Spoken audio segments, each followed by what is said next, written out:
بیٹے نے زمین خریدی ہے اور اپنے والد کے نام پہ کروا دی. وراثت جب تقسیم ہوگی تو ظاہر ہے اگر اسی بچے کے نام رہتی تو بیوی کو حصہ زیادہ ملنا تھا.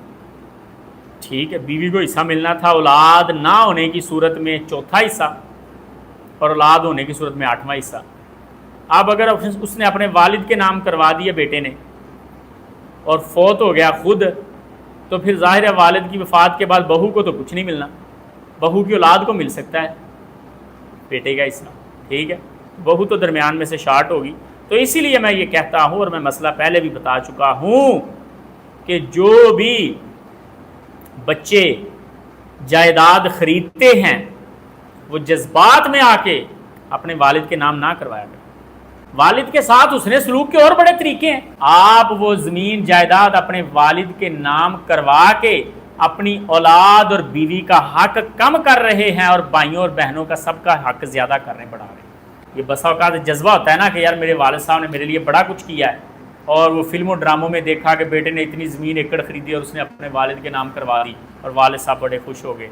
تو حضرت صاحب, نبی علیہ الصلوۃ والسلام کی کس روایت سے آپ نے یہ مسئلہ اخذ کیا؟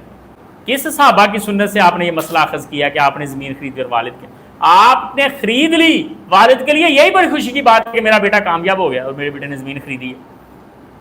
والد کو بلائیں, افتتاح کروائیں, والد کی خدمت کریں, اس میں سے جتنا مرضی حصہ والد کو دیتے رہیں انکم میں سے, لیکن نام اپنے ہی رکھیں تاکہ ہر حصے دار کو اس کا اصل حصہ پہنچے, ہر حقدار کو اس کا اصل حق پہنچے, کمی زیادتی نہ ہو.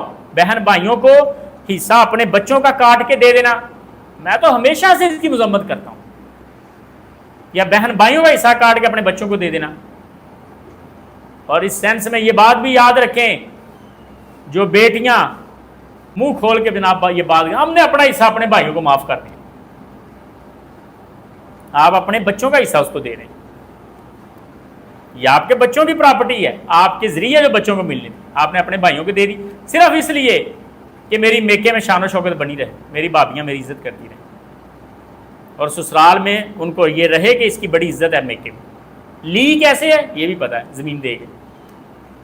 اور شرم آنی چاہیے ان بھائیوں کو جو جائیداد کی تقسیم کے وقت بہن کو عمرہ کروا دیتے ہیں اور خود حیول لے لیتے ہیں. ٹھیک ہے, بہن کو عمرہ کروا دیا اور اس میں مطمئن کر دیا بہن کو عمرہ کروا دیا ہم نے, اور خود 1 کروڑ کی حیول لے لی. یہ کیا آپ نے بہادری کی حضرت صاحب؟